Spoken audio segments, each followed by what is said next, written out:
Энэ хооронд бяцхан хүүхэд гайхширч байв. Түүхэндээ иргэн орвол нэг өглөөд өссөн сэрээд аав нь гэртээ байхгүйг мэдэж.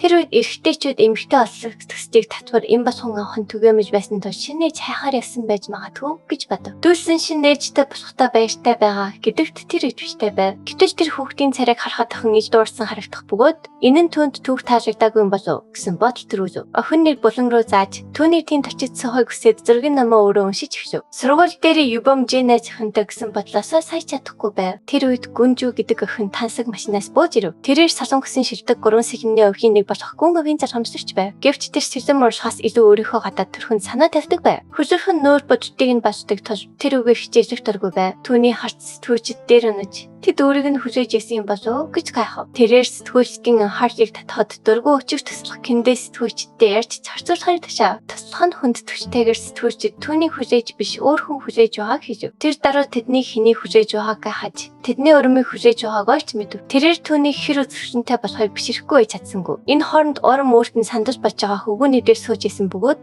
тэр хүү өөрөө сайн дураараа сандаж болжээ. Түүнээс гадна тэр хүү сандаж болж байгаадаа үнэхээр баяртай байв. Үүний дараа сэтгүүлч ярьцлаа ишт хүү гэж асуухад тэр тэгхэд болно гэж хэлв. Хэрэг тэдгээр хүмүүс түүний дүрм журм сахихгүй бол тэр ярьцлаагаа орхиод төсөө орох болно. Дүрм нь хүмүүр ганцхан асуулт асуух явж юм. Дараа нь тэр малгайтай залууг зааж ихлээд асуултаа асуухыг хүсв. Залуу өөрийгөө болон суваа танилцуулж эхлэхэд тэр хитрхи уртаа ингэж үзээд дараагийн асуулт руу шилжив. Дараа нь түүнээс супер хүмүүсийн ертөнцид томоохон асуудал болж олон хүн түүнийг хайж байгаад ямар сэтгэлдтэй байгаа гэсэн. Тэр энэ талаар ямар бодолтой байна вэ? Тэр энэ бол шал тэнэг зүйл гэж хариулв. Дараа нь өөр нэг сэтгүүлч түүн саяхан фэн клуб нэгдсэн талаар хижээд хөгжин дэмжигчдтэй хандан үг хийж өгөхийг хүснэ нь түүний дор сууж ясан хүүг сануулж тэр дараагийн асуулт руу шилжив. Дараа нь гассан санины сэтгүүлч ганха түүнээс цэнхэрч сургуулийн ярилцлагын танхимд ашигласан үгийнх нь утгын талаар асуув. Тэр өгөөний утгыг бүгд мэддэг гэвч хүлээн зөвшөөрөөд дараагийн асуулт руу шилжсэн боловч сэтгүүлч яагаад заавал тэр үгийг ашигласан болон өөр санаа зорилгоо байсан эсхийг дахин лавсав. Тэр өөр хэлн бадарч сэтгүүлчид түүний үгэн зорж та зогсохыг уурсан хэлэхэд сэтгүүлч энэ бас сэтгүүлчдийн ажил мөн тэр туршлагагүй харагдаж байна гэж хариу тайлбар хий. Сэтгүүлч түүнийг амжилттай өдөн хатгаж гүйл түүнийг татвсаа чирч оруулахаар орчдов. Сэтгүүлч өдөн хатхаа өргөжлөлбөл ямар нэгэн үр дүнд хүрэхээ ойлгоожээ. Тиймээс тэр харсан зүйл дээрээ үндэслэн нийлж бичих хэрэгтэй болно гэж хэлв. Жишээ нь ерөн сэтгүүлчээс харилцаа шаардж байна гэх мэтэр бичин гэлээ. Мэдээж энэ нь түүнийг илүү их хурдлуулж тэр залууг энэ зүйл нийтлэхээс өмнө төсвөл хийх болно гэж өрсөнөдөө зангидв. Гэвч цохилт буухаас өмнө гайд гарч ирээд түүнийг зогсоо. Тэрээр 50 асуухад өхөн биш. Харин тэр сэтгүүлч асуудал үүсгэсэн гэж уурсан орлоо. Тиймээс тэр охиныг өргөж аваад сургууль руу чирч оруулах зөөрхөн өрийг нь газарт болохыг хашгиран шаардж байна. Дараа нь тэр сэтгүүлчид лөө уртаа харж ямар нэгэн нийлжиж бүү нийлжихийг сануулсан нь тэднийг айлхад хангалттай байв. Дараа нь тэр охидод сургуулийн эхний өдөр хоцрохгүй байхыг санаалав. Энэ бүх үйлдэлийг Жүү харж байсан бөгөөд түүний туслах тэр охиныг ажил хийх болохыг мэдхийг хүссэн ч Жүүгайтын цээж рүү ширцээр байв. За яах вэ? Энд ямар нэгэн сонирхолтой зүйл эвшлэгч байна. Хичээлийн дараа сэжин муршхийн багш Кай профессор өөрийгөө танилцуулав. Дараа нь тэр өнөөдрийн хичээлийн сэдэв болох сэжин муршхийн түүх болон сэжин зэвсэн авч явдаг хүний сэтгэлгээний талаар ярив. Орон мэж уурсан харагдаж байсан ч Гай түүнийг шууд удаад зогтаана гэж бодож байсан. Тус энэ зан навар нь санаанд оронгүй. Тэрээр өдөртэй драмуудыг эцэс өгөхийн төвцөн болохоор энэ бол том асуудал биш гэж сайрхав. Түүний хичээж байгаагийн жинхэнэ зорилгоос малхайтай хоёрт том биетэй хүнийг бод нэрхэх явж юм. Тэр түүний төгсгөлийг өөрийн гараар авчина гэдэгт итгэвчтэй байна. Дараа нь тэр Жэйрүү харж яагаад хамт хичээж авч байгааг нь асуухад Жэйдэр шалтгааныг сайн мэдж байгаа гэж давхархав. Тэрээр ямар нэгэн асуудал үүсгээгүй. Хэвийн байдлаар бие авч яваа гэдгээ батлан хэлв. Харин түүнд өнөө өглөөж гэхэд сэтгүүлчийг задах шасныг санаалав. Тэр дараа сэтгүүлч өөрийг нь байнга өдөн хатгсан бөгөөд хэрэг оронд нь байсан бол төвчгүй байх байсан гэж өөрийгөө хамгаалж эхлэв. Ярьж явах зураа тэр залууд наалдах гэж оролцсон залуу түүнийг хол байхыг санаалав. Тэрээр өхөрдөн маясаар иймэрхүү бие махбодын харьцааны дараа ирчүүд голцордог гэж хэлсэн залуу хичээв. Залуу ямар ч хариу өгөөгүй тэр өдөж эхлэв. Тэр түүний хичээлээ өдөртэй байна гэж бодсон боловч охин хичээлийн тухай яриаггүй гэгээ тодруулав. Хүн хулгайлагч гэж чинь ядаж бага зэрэг сонирхолтой байх ёстой гэж тэр гомдлоо. Анх түүнийг харахад ирээдүйд допаминаар дүүрэн өдрөд хүлээж байна гэж бодсон ч гэр бүлийн дүр эссэн тоглоом тоглох гэж энд ирээгүй гэв. Түүний бодлоор сургууль руу явах замд хангалттай олон зүйл болсон бөгөөд энэ нь аш хэдийн хангалттай сонирхолтой байгаа гэж бодов. Тэрээр сэтгүүлч өдөж хорвоосон тухай биш, харин задан зохион асуугаа болон түүнтэй адилхан зүйлсийг хийж гин гэж уурлан хашгирав. Гинт Кай профессор түүний ард гарч ирээд өнөөдөр хэвтэлхий эрт хүчтэй харагдаж байна. Ийм үед хичээлийн дараа харгалзах хүнтэйгээ хамтхан дээр гэж хэлв. Гэртээ харсныхаа дараа тэр сэлэм зүлхэж байгаад удалгүй нэгийг газар шидэв. Гэрийн үйлчлэгч цэвэрлэж арчих дуртай юм чинь яагаад энэ сэлмийг цэвэрлэж болдгоо юм бэ гэж асуухад үйлчлэгч нь гэртээ бяцхан хүүхдийг харж байлаа. Улаан өстэй охин түүнээс өөрийгөө бага байхад хичээл сургууль хийж исэн эсхийг асуухад тэр зөвхөсөөр суралцах хангалттай цаг байгаагүй. Гэвч хүлээн зөв. Тэрээр түүнийг бүжгүй нэгэн гэж бодон зүгээр шалтар таачж байна гэж хэлэхэд тэр дайны донд амьд үлдэхийн төлөө завгүй байсан гэдгийг хэлв. Тэр шоконд орж залуу өөрийг нь шавлаад байна уу гэж гайхав. Түүний амьдралд ямар нэгэн хөвжөлтэй зүйл байдаг гэсэд тэр гайхаж хахад залуу өөрийн амьдралд хөвжөлтэй биш гэдгийг эзэн дасангүй хүлээн зөв. Тэрээр хэрэг өөрөө шиг байсан бол гэж хэлв. Тэр хүчрхэгч гэсэн тэр ийм утгатай амьдралаар амьдрахгүй байх бай. Дараа нь тэр хит хүчрхэг болсныхоо дараа догтлоо алдсан мэсэх тасаар асуудаг. Амьдралс өргөлжиж байгаа бөгөөд тэд үгээр амьдрах ёстой гэж тэр таймнаар хариулахад энэ нь маш бартан санагдсан тул тэр түүнийг үргэлжлүүлэн угаахыг шаардав. Шөнө орой болоход ихэд хүүхдтэй хамт сачны өрөөнд суужээ. Урам Рубикийн шаг эвлүүлж яхад үйлчлэгч түүний ард цэвэрсгэгээ үргэлжлүүлнэ. Тэр ууралж шагаа түүний нүүрдөө шидэв. Тухайн өдрийн өмнө нь харсан сэрүүлчлэгчдээс болж муухай ааштай байгааг юбам ойлгов. Энэ нь хэсэгтэй үнээс болсон ба бас бага зэрэг допамин татсантай холбоотой. Гэвч урам хүчээр зөвшөөрөв. Бомбыг нэрээр нь дуудсанаар бом түүнийг имлэгт хэвтэх шаардлагатай болсон гэж бодов. Энэ нь уурлуулсан ч тэр тайвширч бомоос юуны төлөө амьдардаг болохыг нь асуув. Энэ асуултыг сонсоод бом хүүхэд рүү эргэж харцгааж Яа эцэст нь өсвөр насны хямралд орж байна гэж бодсныг ойлцсансаа ташгирч эхлэв. Дараа нь Яа өмнө GT-гээс яг ижилхэн асуултыг асуусан ба түүний хариулт нь гадаад төвшигээ уйдгартай байсан гэдгийг тайлбарлав. Хүмүүс 100 цэнгижийн төлөө амьдардаг бөгөөд хэрэг тийм зүйл байхгүй бол амьдрах хөтөхгүй гэж ээж үзэж байна. Дараа нь тэр хоол хар хөвөртэй баярсандаа өгөх гэж байгаа мэт харагддаг. Гээл босон чихмэл тэдгээр тоглоод аз жаргалтай байгаа хөвгтлөө заа. Энэ нь гээ ямар нэгэн зүйл дуртайч тэдэнд хэлээгүй юм болов гэж бомтод бодогдуулжээ. Бом босон гээ хоёулаа ашихад хэцүү. Бас үнэхээр уйдгартай байдаг учраас төстэй гэж боддог. Гэвч бом өөрийн мэд ихнийг зүйл байгаа гэж хэлв. За үнэхээр ичимхий. Тэр ямар ч сэтгэл хөдлөхгүй сэтгцийн өвчтэй хүн шиг харагддаг учраас өөнд итгэж чадахгүй бөгөөд өмнө нь бомч мөн ажилтж боддог. Байсан сайхан цэцэрлэгт хүрээлэн түүнийг хараад баг зэргийн хариу үйлдэл үзүүлэхэд нь нэнэн сэржээснаа дурсав. Энэ нэнэн сэржээж гайс хот тэд хоёулаа ардуур нь ямар нэгэн сэжигтэй зүйл хийж байна гэж бодон бом дээр өссөн гарч ирнэ. Гинт гээж орч эренлэр дээрх том олон нийтийн бүлхэм оны тухай ярьж байгаа бөгөөд тэр одоо финклубтай болсон тухай мэдэр дуулахав. Бомбын дээр хараад бомбын цамцны доогоор гараа шаргуулсан тахыг хараад гээж чинь цогтож хийж байсан зүйлээ өргөжлөх тэдэнд хэлв. Энэ нь улаан өстэй муухай охиныг уурлуулсан юм. Яагаад гэвэл тэр үнэхээр ямар нэгэн хачин зүйл хийгээгүй бай. Маргааш нь жаах уцаа сарж явах үед бом хаалга тогшилгүйгээр андуурч өрөөнд нь орж ирээд түүнийг цамцгүйгээр нь харчихжээ. Тэр ичвч зэ түүнийг юу хэрэгтэй байгааг тавинаар асуув. Тиймээс тэр ичимхийгээр өрөөнд орж ирээд өнөөдөр түүнийг дагаад яваад өвч болох хэсгийг асуув. Тэр зангаагаа чангаснгаа яагаад гинт өөрийгөө хамт явахыг хүсэж байгааг нь гайхав. Тэрээр зайг үргэлж Яа босон гээтэй хамт гадагшаа гардаг очсаа үртэн ганц чудаа хамт гараагүй гэдгийг тайлбарлав. Тэр хоёр төвхтэй эмэгтэй ганцаараа нь үрдэж чадахгүй гэдгийг мэдвч санаа алдав. Нөгөөдөөгөр гогийн ям дөрөн хоол байх цороо ог яагаад сургуультаа явж чадахгүй байгааг асуухыг хичээн. Бом тэдэнд хоёуланд нь гээр болцоонд өрөх гэж байгаа хэлэхэд улаан өстэй муухан өхөн үнийг харгалзагчаа болох гэсэн утгатай гэж бодов. Өрөөндөө байхдаа тэр бомын хамт хизээч гадагшаа гарч байгаагүй талаар бодож энэ нь түүнийг дуртай хүнээ ялхдаг гэж бодоход хүрвчээ. Энэ нь тийм биш гэдгийг тэр тайлбарлав. Түүний хүнийг ял хоршдог зан муухай боловч түүний ээж нэг дор олон зуун хүний эстэй олддог ч үргэлж илүү таашагддаг хоёр.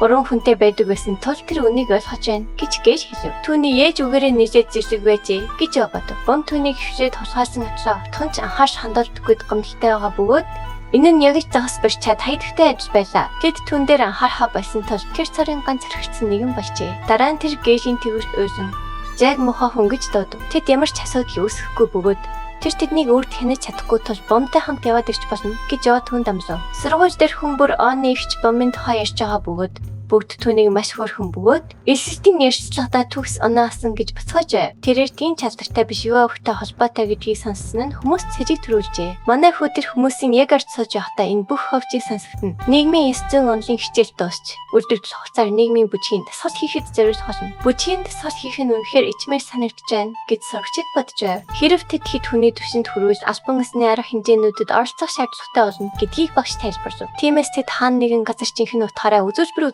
шаардлагатай болоход ичгүн тул энд дасгал хийх ёстой. Дараа нь багш бүх хүмүүсийг хоёроор нь хаслахыг тушаа. Бом ямар ч хангүй үлдсэн бөгөөд хөвгүүд түүний араас дугаарсан гэж бүгд бодож байв. Залуучуудын нэг нь тэр маш хачин мэдрэмж төрүүлдэг тул артахад хэцүү болохыг хүчээн зөвшөөрч хамтрагчтай түүнээс хол байхыг санаалав. Бом хангүй үлдсэнийг багш анзаараад өөртөө нь хослохыг санаж болгосон боловч бом өөрийн харгалзагчтайгаа хамт байж болох хэсгээ асуув. Багш зөвшөөрөхөд тэргүй очиж жийтэй шүүрч авав. Тэр бүжигж чадахгүй гэдгээ хүчээн зөвшөөрсөн бөгөөд бом түүнийг өөрийн ганцаараа нархиж болохгүй. Гэт сэтгэл хойч хаст үзөөж ирсэн тул түнд өөр сонголт үйлдэлсэнгөө босч ирэв. Багш зааж ирв. Энэ хооронд манай хүү түнд хүрэхээс ичж байлаа. Тэр түүнийг 50 мэдрүүч гараас нь натхан гараа барьснараа тэд сэтгэл санааны хувьд холбогдохгүй гэхийг хэлв. Тэр мөн түнд хичээнгүйсэн хийхийг үгүй бол түүний оноод нөлөөлнө гэдгийг сануулв. Дараа нь тэд бүжигч эхлэв. Тэр их сандарч байгаа бөгөөд бом хүртэл түүний гарын алга хөдөрснийг анзаарав. Тэр дэшээ харахад түүний бие тэр чихтэй хөдөрсөн байсан түүнийг тэр дорн хичээжээ. Гинт тэр бүдэрсэн ч унахаас өмнө тэр түүнээс барьж аваад тэд бие биенийхээ харцанд гүн гүнзгий олсов. Тэр маш их хэцэндээ болоод хамрын цус гарч ирв. Дараа нь тэр түнд шинэн даавч өгөөд хамранд нь цаасан салфеткаж гисэн чигээрээ эмнэлэгт явах хэвээр эсрэг тасаар гайхав. Зөөнүүд эмнэлэгт явах шаардлагагүй бөгөөд одоо би энэ зүгээр байгаа гэдгээ тэр бахар халтаагаар хүжээн зөвшөөрөв. Тэр ямар ч байдлаар цохиогүй хад хамар нь яагаад цус гарсны гасаар байлаа. Тэр эцсэндээ нүрээ буруусан өөрөө ч мэдэхгүй гэж бүтнөв. Дараа нь тэр түүнийг бодож яснаас илүү сайн бүжигддэг гэдгийг хэлээд өмнө нь хаан нэгэн газар бүжиг сууч байсан гэсгийг нь асуув. Тэрээр өөрт нь бүжиг зааж өгсөнхөнтэй хамт бүжигжсэн дурсамжтай автав. Гэ харцаа буруулаад өмнө нь хизээч бүжигж сурч байгаагүй гэж бодол хийв. Бом санджнаасаа босоод хичээжийн дараа ямар нэгэн зүйл хийх ажилтайгаа эсхийг асуухад үгүй гэж хариулсан тул тэр өөртөө хамт ямар нэгэн хөвчтэй зүйл хийхээр явахыг хүсэж байгаа эсхийг асуув. Түүний нүдэнд догтлож гэлэлцэн. Энэ зөөр Оросын Москва хотдох чөтгөр хүний байгууллага болох юмсыг билээдэд. Судалгааны төвд тохиолдол хангийн чиглэв. Хүн төрхтэй чөтгөр мангас тогтож байгаа нь харагдана. Тэрээр оргож төв байгууллагатай холбогдохыг хичээх боловч хичнээн хурдан гүйсэн ч Макс нь шууд баригдав. Тэр ээрч мөрөн түүнээс юу хүсэж байгааг нь асуухад тэрээр зүгээр өөрийнх нь эзэн ямар нэгэн зүйл хайж байгаа гэдгийг хэлээд командлагч зэрэглэн даваа хүчин чадалтай чөтгөр хүн гэсвэр хаана вэ гэж асуув. Тэр үүнийг хэлэхээс хүснэ дээр гэж аширав. Маш тайвнаар Максим түүний төрөл зүйлийн олон хүнийг алсан гэдгийг хэлв. Тэгээд түүний олж мэдсэн нэг зүйл бол тэд өгөх гэж байхдаа жинхэнэ мөн чанараа харуулж ихдэг явдал юм. Өвдөж хэд их босгоод тэдний хүний зан чанар гарч эрен уцаа тасарсан хүүхдээ шиг болж нөгөө хүний хийсний хийж хүсдэг. Үүнийг хижингүүдээ тэрээр өөрийн чадвараа ашиглан түүнийг агаарт божов. Максим Гтатай холбогдсон гэс төрлийг ашигтай үзүүлбэрт ашиглаад Invisibility-ийн төгс табло үзгээсэн бөгөөд өмнөх хувьсбарууд нь ихтэй байсан бол энэ удаагийнх нь нэмэгтэй болохыг тоосгоо. Түүний харьцаж байсан ахлах судлаачийг Вера гэдэг байсан уу гэж Гэг гахад Максим үнийг зөвшөөрөв. Үүний дараа Гэг түнд тэр эмэгтэй болж хувиран Invisibility-ийн төгс тавд нэвтэрч ороод күсхэн болохыг олж мэдхийг тушаав. Ерөнхийдөө командлагч зэрэглэлийн дагуу хүчин чадалтай чөтгөр хүний загвар болох гэсэн тоо томсгүй олон чөтгөр хүний ухамсарыг нэг болгон нэвтрэх чадвартай чөтгөр хүн юм. Тиймээс энэ нь хэдий чинээ урт амьдарна.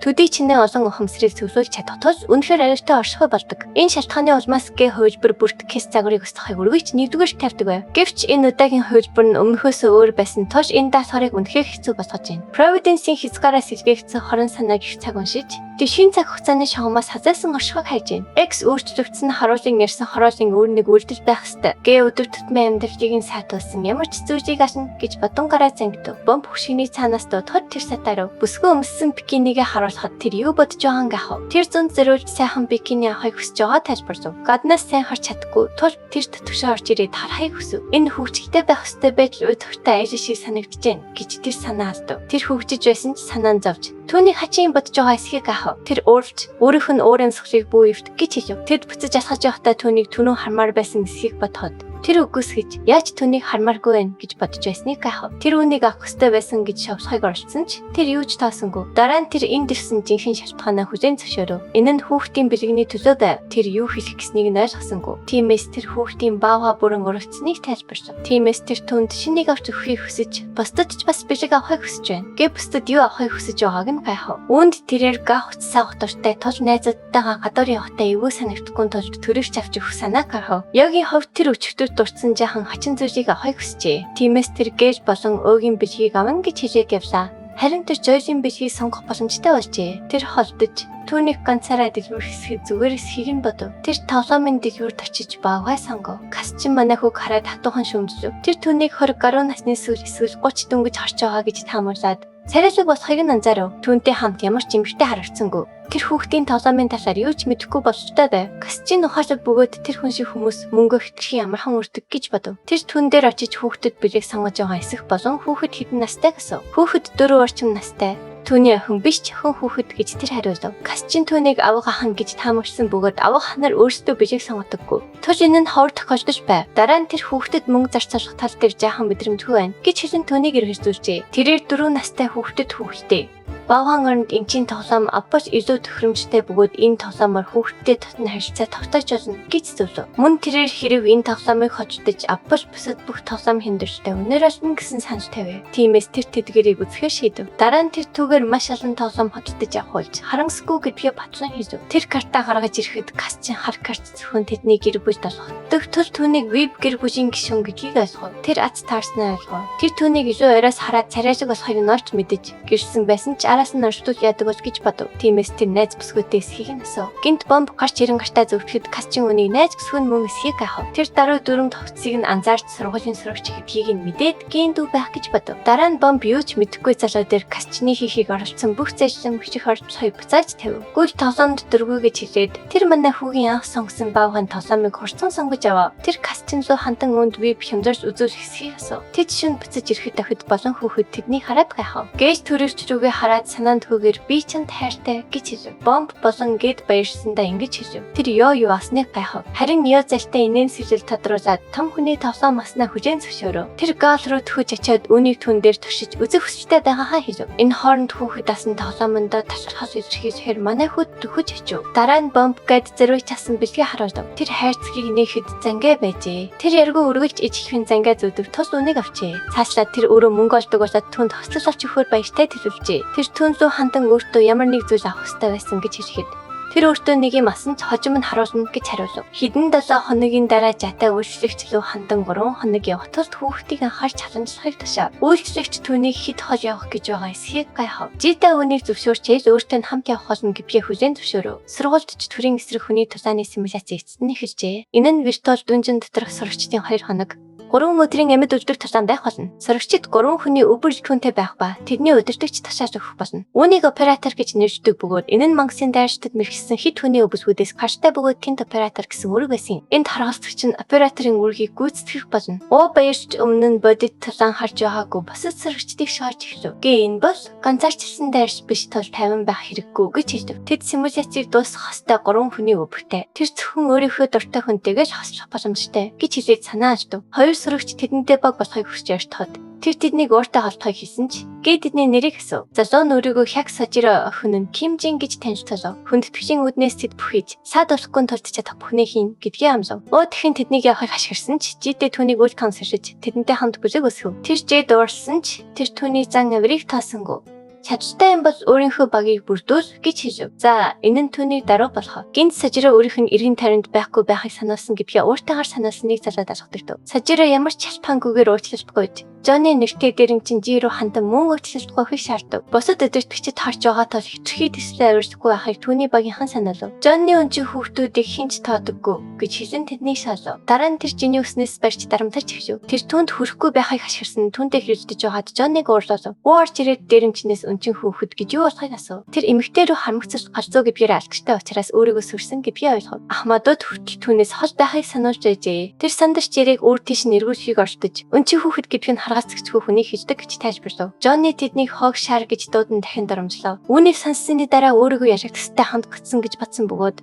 Жонни түн шиг хүчтэй хүн өөр батарах ёстой байтал яагаад тэдэнтэй хамт байгааг гайхан түнээс барив. Тэр түнд өөрийн партаа орохыг санаж болгож зай гаргаж өгнө гэж хэлв. Жонни зөвхөн ашиг хонжоо олохын тулд үүнийг хийж байгаа бөгөөд түүний зан чанар өөртөө төстэй тул түүнийг дийж чадна гэж боджээ. Гэвч Жоннигийн санаанд оронгүй зүйл тохиолдож гараа зангид түүний царай руу цохиж түүний мөрөөр гараа тэрвэх зүрх гаргаж чадсныг нь гайхав. Тэр түүний шүдийг хугалж өөрийгөө түүнтэй адилхан гэж үзэхээс хөдөөд төвчний бузар гэж дарамжлав. Тэр илүү олон шидэ алдахаас өмнө тэр газраас хурдан зүгтв. Энэ хооронд Житэй болон нөгөө хоёр гайхширч хоцров. Уддалгүй чөтгөрийн эсрэг хүний уучлааны профессор Конга дөрмийг тайлбарлаж эхлэв. Тэдтэй багт хаваагдж тас бүр өөр цэгээс ихж болно. Үхэл хошоос зэрэг бүх үйл ажиллагаа оноо болон хуурах бөгөөд оноог шууд дамжуулж бодит цаг хугацаанд ирэмблэх болно. Хэрв тоглогч нэг удаа өвхвөл 3 цагийн дараа өөр байршил дахин төрөх болно. Дараа нь тэр виртуоз дүнжааны нэр болох шаргаачны үр гэдгийг зарлав. Үүний дараа тэр сурагчдад амжиж хүсч тэд виртуоз дүнжин луу асгаж эхлэв. Манай улаан өстэй бүсгүйг оронгууд тас тохсол нь бадарч эхлэв. Жиан гайхав. Бүсэд багууд хаан байгааг харна. Огийн нэрч хүчтэй байгааг хараад жи тэдэнд тийм тэсвэр хатуужиж байхгүй хүлээн зөвшөөрч хэрв тэр ганцаараа гүгээд явчихвал арт талаасаа бүсгүйдэж болцсохгүй хэлв. Тэднийг суулдараа гэж шоолов. Гэвч жи цааш хүрэхөөс өмнө тэдэнд төлөвлөгөө хэрэгтэй гэдгийг хатуу мэдэгдэв. Тэднийг зөвхөн өөрийг нь хамгаалж араас нь даах хэрэгтэй гэж хэлээд өдөр тутмын карта авахыг оршдог. Энэ бол багийн тулаан учраас тэр багийн ажиллагаа харуулах ёстой гэж жи уртаагаар хариу хэлв. Манай ахын гайхаж нөхцөл байдал хурдан ширүүсэв. Сажираа дундуур нь орч тэднийг тайвшруулв. Дараа нь жаа гарч ирэн тэдэнд устгах зорилтод баг байгаа эсхийг асуув. Баг бүр оператортой учраас тэд хорцгийг ил гарахгүй.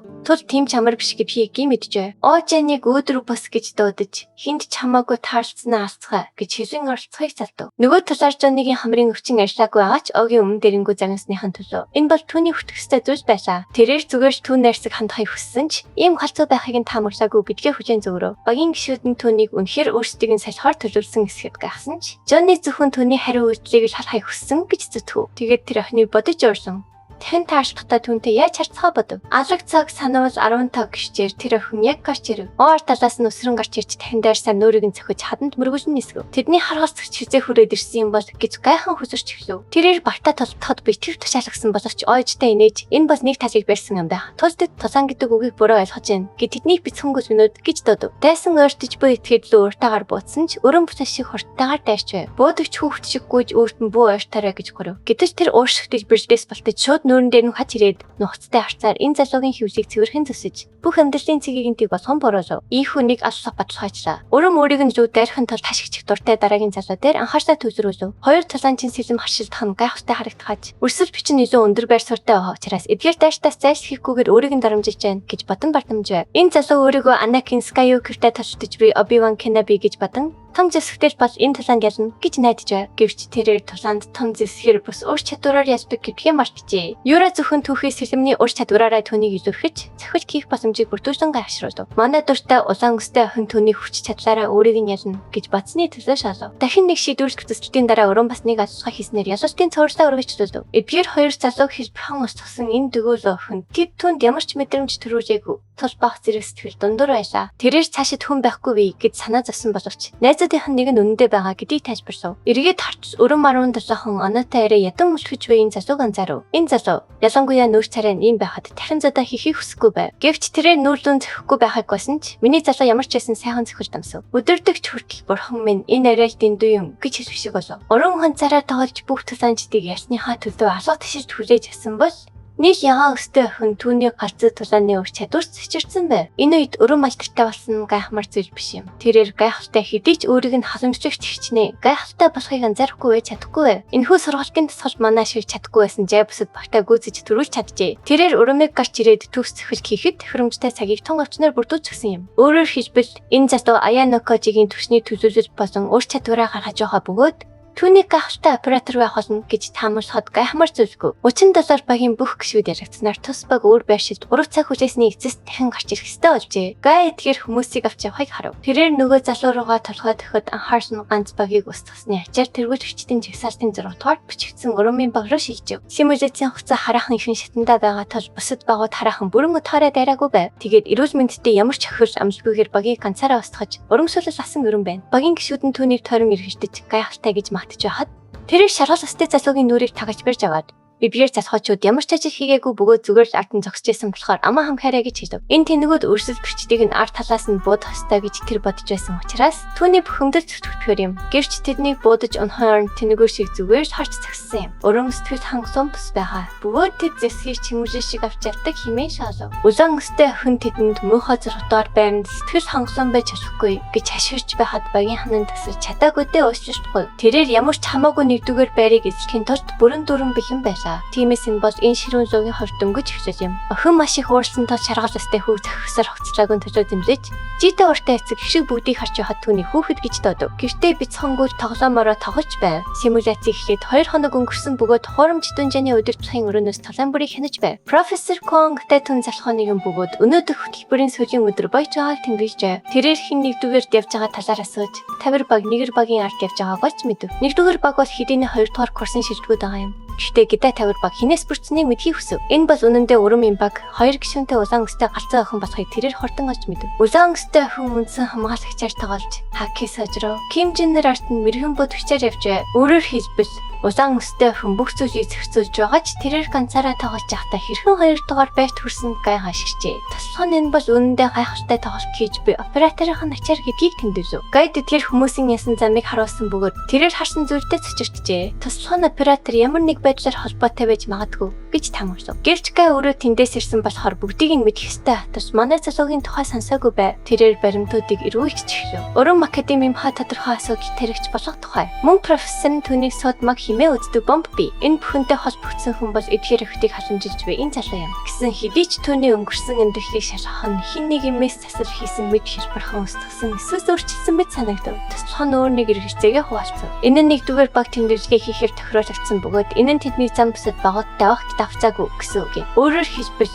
энэ нь ямар нэгэн хамтын ажиллагааны тоглоом шиг бусад багуудаа санаатаагаар холтой хай хичээж байгаа мэт байв. Гэтэ энэ симуляцийн гол зорилго нь бодит амьдралын нөхцөл байдлыг гахалтайгаар дуурайсан хийх явдал юм гэж мархав. Өөрөөр хэлбэл ийм төрлийн стратеги нь хурам хичээж гэж тооцогддоггүй. Харин хамтын ажиллагааны тактик юм. Хэдийгээр тэд бие биетэйгээ хамтран ажиллаж байгаа ч энэ нь багууд хүндэтгэх ёстой зүйл юм. Үүндээ зэрэгцэн гай хэрэг тэд бие биетэйгээ нүүр толгосон ч толтгоос татгалзал энэ нь нэгт хором өгчөж болно гэдгийг ойлгож байв. Үндсэн талааны ташбарлуу буцаж ирэхэд өрөм ханыг уртаагаар цохиж нийшчүүдээ өвчгөөгөө хэрхэн оноо цөглөөснө хашгирав. Сожроо шиг хүнд энэ нь гайхалтай санагдсан ч бүх хүчин чармайлтаа гаргасан ч хоёрдугаар байранд хатуу гацсандаа тэрээр маш их бухимджээ. Түүнээс зэрэгчэн сэтгэлгээ гаргахын тулд өрөм ядуу залуу дээр гიშгэж амьдралын оноог нь буруулав. Үүндээ зэрэгцэн түүний өөр нэг багийн гишүүнжийн өөр нэг ялгажийн сэтгэлгээ тэрээр харж ирэв. Тэд аж хэдийн ядарсандаа хад нэгдүгээр байрын төлөө үргэлжлүүлэн тэнцэх хүсэлгүй байв. Тэгээд цаг баг үлджээ. Тэдний одоогийн нөхцөлд илүү их оноо алдах эрсдэлтэй гэж тэр бодож байв. Аюулгүй байдлыг хангах нь хамгийн хэлбэр стратеги мэд санагдсан ч өрөм түн дээр төрүүлж ирээд маш их хичээснийг нь мартав. Тэр охин яригдлын сэтгэлгээг нүүрлүү навч ирсний төлөө мөрийг нь барьж чигшээ хүртлээ.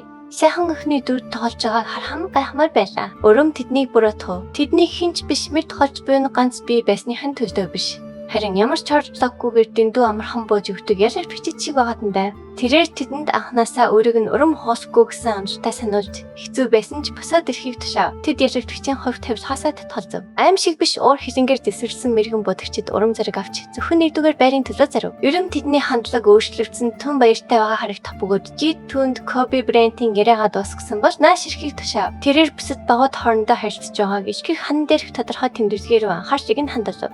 Учир нь тэд өмнөх өдрүүдэд жин тэмдэг харсан байв. Тиймээс жирабаг бүрдүүлж би бигээр өгөө дайр хасцаас гэдэг ахшгасар хүчтийн яриаг бүдэг бадаг санав. Түүний таамаглаж байгаар үнийг тэд хийсэн дах магадaltaй ч Жингийн хувьд энэ нь 100% баттай биш байсан тул тэрээр энэ асуудлыг профессорудад мэдвэхийг яаруулав. Гэвч өрөм ямар нэгэн байдлаар тэдгээр залуусыг намнах илүү сайн санаа олсон гэдэгтээ идэвхтэй байсан тул юу ч мэдвэхээс татгалзав. Үйл явдал нэгдүгээр байранд явж буй шилжтүүдийн нэгдүгээр баг руу шилжив. Энэ залуус симуляцид дуусахад 40 минут үлдээд байх хэрэглэв. Тархан залуу тэдэнд 50 дугаар багийн талаар санаа зовох хэрэггүй гэдгийг хэлв. Хэрв тэд амьд үлдвэл тэдний амжилт баталгаатай байх аж шиг хайр өрөө бол багийн авлагч гэдгийг санаж нэгдүгээр курсынхаа 2 дугаар байрыг булааж хасан чадварт баггүй биш ч байв. Тэрээр хэрэг тэд өрчлөн бэлдээгүй байсан бол байдал хүндэрч болох байсныг онцлов. Гэвч энэ үн тэдний багийн ахлагчийг цочирдуулан салгаж Rocket багийн Jesse энд өрөм тэдний ахлагч шиг сайн байж чадахгүй гэж хондлоо. Тэрээр цагтаа сэлэмний кланаас гаралтай бөгөөд тэдний ахлагчаар ажиллаж буй Өмнөхөгийн эсрэгийн тэнэгийн ярьсныхан төлөө түүнийг дормжлоо. Шиг хайр буруу ярьсандаа уушлалдаггүйсэн боловч ахлагч тэднийг сүүлчийн мөчөд харж болцсогүй. Тулаанд санар сэрэмжтэй байхыг хүсв. Түүний бодлоор кланыхаа тэргүүнээс хүлээн зөвшөөрөгдөхийн тулд юу ч хийхэд бэлэн байв. Тийм учраас тэрээр занд нь хэн зогсох нь хамаагүй байв. Түүний хүсч буй зүйл бол өөрийн маргаантай байдаг ах. Үн төхөөс илүү гэдгээ батлах гэх юм. Ямар ч байсан өдөртөгч гарч ерөн цэцэрдэм нээжт хийснээ зарлж тэд төлөвлөгөөгөө өөрчилсөн эсхийг асуув. Үйл явдал улам эрчимжиж эвсэгтэй мөч ойртож байна. Дараагийн хэсэгт бүх зүйл эргэлж хийн. Дараагийн хэсгийг бусдаас төрүүлж хамгийн ихэнд үзхийг хүсэж иргэсэн дэх төрийн банкны данслуу 5,000 төгрөгийн хандив хийгээрэй. Тэгвэл дараагийн хэсгийг таны даруй гаргаж өгье. Таалагдсан бол лайк дарж, савглуу маань заавал бүртгүүлээрэй.